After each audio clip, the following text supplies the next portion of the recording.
Hey guys, Dan Hood, Big DH2000 here. Gonna show you my folder knife collection for now. I keep adding to it.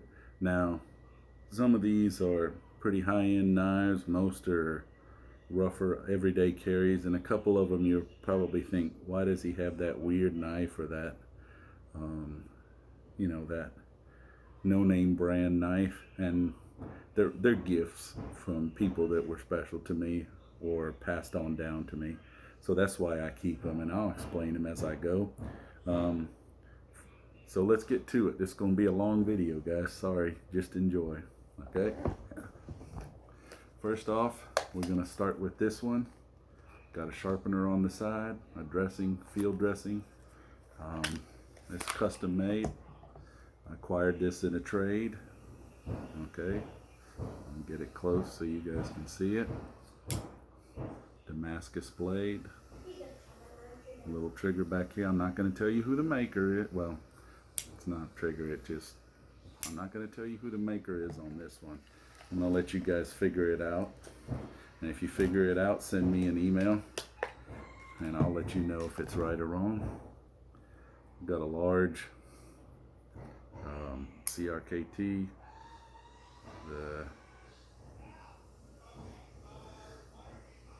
You guys know, I forget the name of it right now, but always loved the way this was so fancy. Once again, got this in a trade.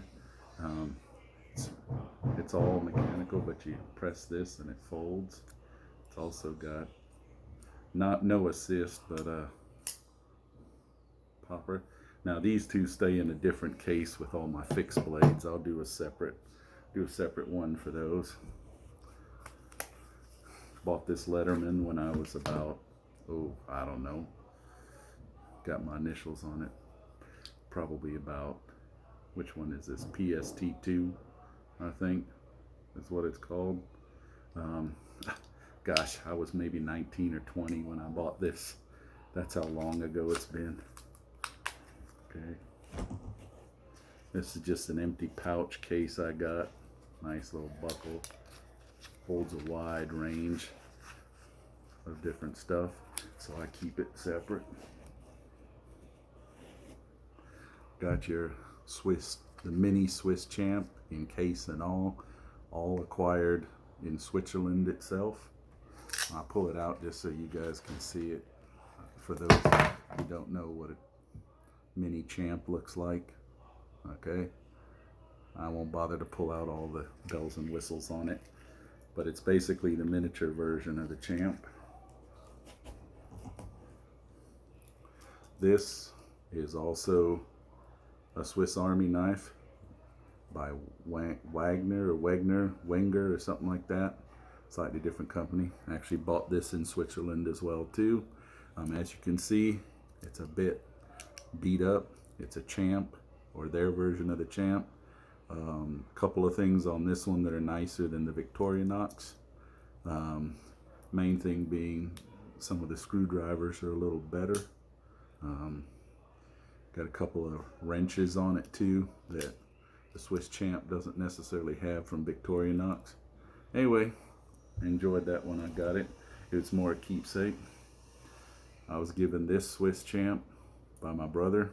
You can see it's the see-through siding, and he picked, I can't remember what options he picked, but he picked a few options. But the main thing we liked about this model is, once again, he and I had a lot of, we bought these back when you had to do a lot of work on computers and open computer boxes to get them to run right, to add RAM. So they were very handy. This is my first Swiss Army knife I ever bought, Victorinox. I believe it's called the Fisherman. Okay, if you guys want to look it up, I'll show you the standard blade on it. And more importantly, once again, the full-size screwdriver, Phillips screwdriver back here. Like I said, when we first bought these, my brother and I had a lot of IT stuff going on. This, I just got, it was a gift. It looked very similar to Swiss Army knives, so I keep it there. You guys have seen all seen the little bitty ones that you pick up here, there, and everywhere while you're traveling. Okay. Oh. It's a little one my brother gave me. Oh gosh, I forget. I think it's a Gerber, but the thing is so small. And look, it's got a Damascus blade. Thing is so tiny. I mean, it's meant to be something you can just put on a key ring and go along and just, you know, open little boxes, little things, you know, nothing fancy. Love this little thing. I'm glad he gave it to me. Put that away. Okay, then we got, this was actually a SOG, and look at it, super skinny. I got it at Blade. Okay, for like, if you bought a Blade, you got this one for like $5 or $10 or something like that. Nice little locker, extremely slender, real handy if you're wearing like fancy slacks or something, and you know. Another SOG. I think this was the one I bought, and then they gave me that one for next to nothing. Once again, it's got, the cool thing about this one is if you look on the lock, it's got a lock so that it won't open in your pocket. You unfasten that. It's a little bit of assisted. I think it has a very mild spring in it. Not a lot, just enough to make a difference. Once again, push the button, bring her down, and then lock it up so it never cuts you. Some of you have already seen a video I did on this Gerber. It's the D2 version. Okay. My kids gave it to me for the most recent Father's Day. Left a clip on it. It's hefty, guys. It's not a light knife. It's meant to be brutal. I believe Gerber made these at one time, or Boker, I'm not sure which.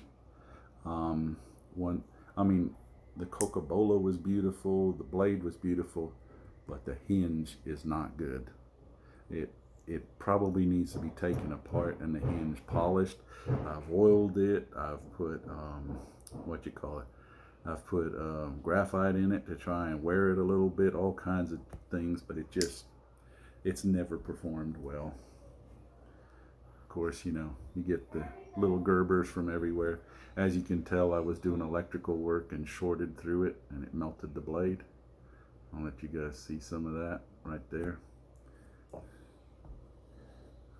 Got the bigger size, got one or two of these. Some of you are probably thinking, oh, those are pretty cheap knives. They're so-so. But you know what? A cheap knife can be beat up and you don't feel guilty about doing it. Two of them. Of course, you've got the, oh gosh, just slipped my mind.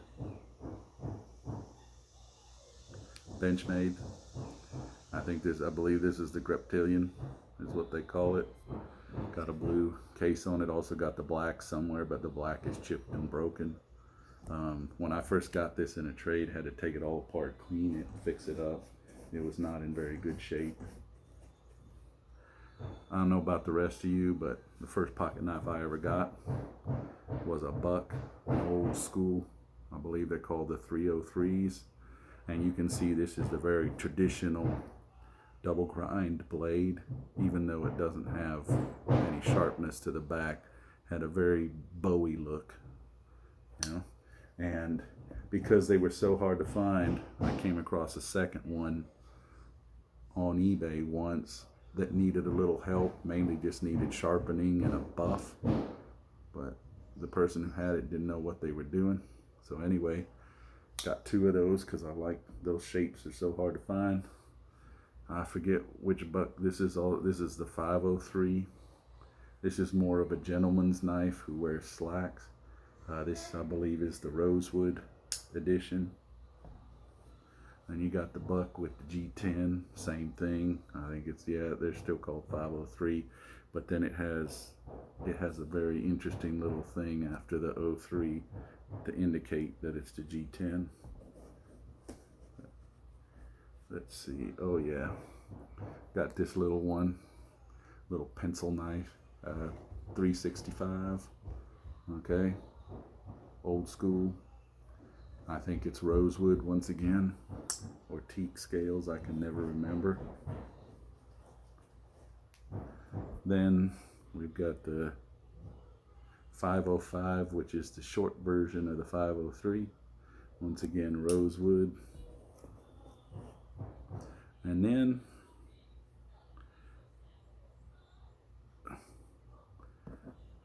I am not sure where or how I got this. It's a buck. I believe it's a collector's edition because, as you can see, there's a signature. Buck signature is on the blade. They call it a 525. Real slender, real pocket. It was an accidental find on eBay that nobody seemed to be interested in, and I liked it. You guys have seen this CRKT. I probably bought this when I was in my early 20s because I liked the way, it was so slender. That's back before I found some of the other ones.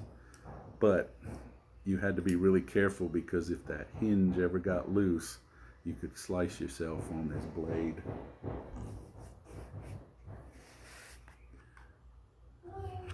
Never completely understood this one. Got it in a trade. Okay. It's basically from the trade. The person who traded it with me came from Italy. I think they claimed it was made in Italy. I'm not sure. It's very, I don't know how to explain it. It's very similar to the Opinels, but maybe not even as good a quality. The blade keeps an excellent edge. And here, I'll let you look at the back, see if any of you guys fully understand or know this one. I don't use it much. It's got very sharp. Excuse me. It's got very sharp edges. Okay, as far as the handle goes, I mean it's still comfortable, but I prefer more of a locking blade, and this one does not lock. But it's a beautiful blade considering it was probably made by somebody that very few of us know or collect. Obviously, you always have to have your carbon Opinel, okay? Standard size. Next size up, okay? And this one has my initials on it. Olive wood. I really like the olive wood finish. And we keep on going down. This is an Impulse. It's called an Outdoor Edge. This was a gift from my brother. It's by Edge Tech. He said it was a very good knife that he used a lot, and he got me one for one of my birthdays. Always appreciated it.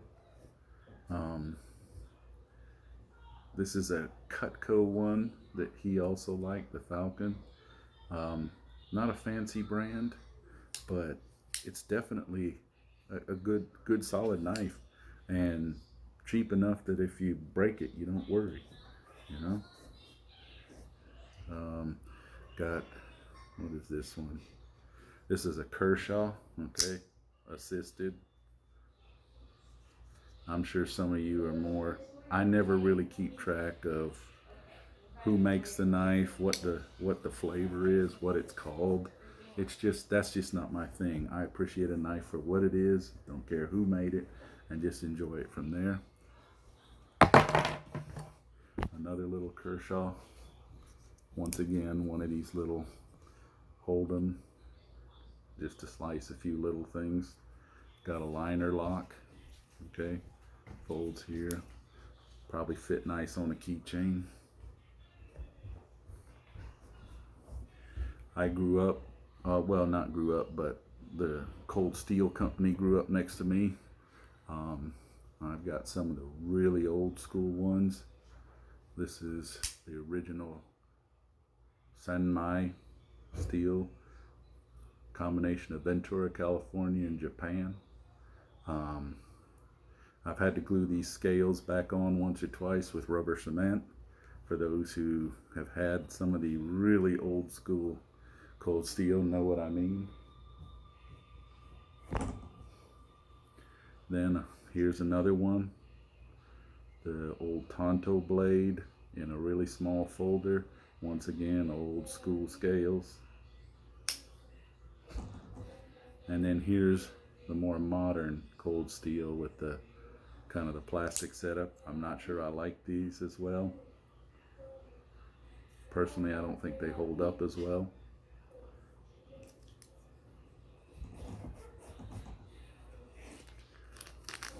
We'll save this one for last. My brother found this and sent it to me once. He thought it was hilarious. It's like a fidget spinner, and it's also a knife.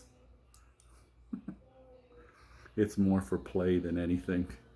It's just something fun and corny to say you have, but it's pretty fun. Got this when I was about 15. Dime store kind of thing. I don't even know if the company's still around. Another kind of dime store find. Pretty good quality blades. Now these, some of you are going to wonder why I even have these. Okay. This one's made in Germany and I cannot read the name. Looks like it has either fake, it looks like it has real stag or some kind of bone on the side of it. It's missing the logo on the side. Reason I have this one is it was given to me by my uncle who since passed on. So I keep it around. For that reason, it's special to me. He also had this one that he carried a lot. Just says stainless in Taiwan. Got no company name. Looks like something you'd find at, you know, one of the places that carries knives. You know, a cheaper line of knives. Even the scales are plastic, even though they look like wood. Once again, Uncle gave it to me, so I've kept that very close and tight. Found this in the bottom of a toolbox I bought at an auction once. Had no idea what it was or what it was worth.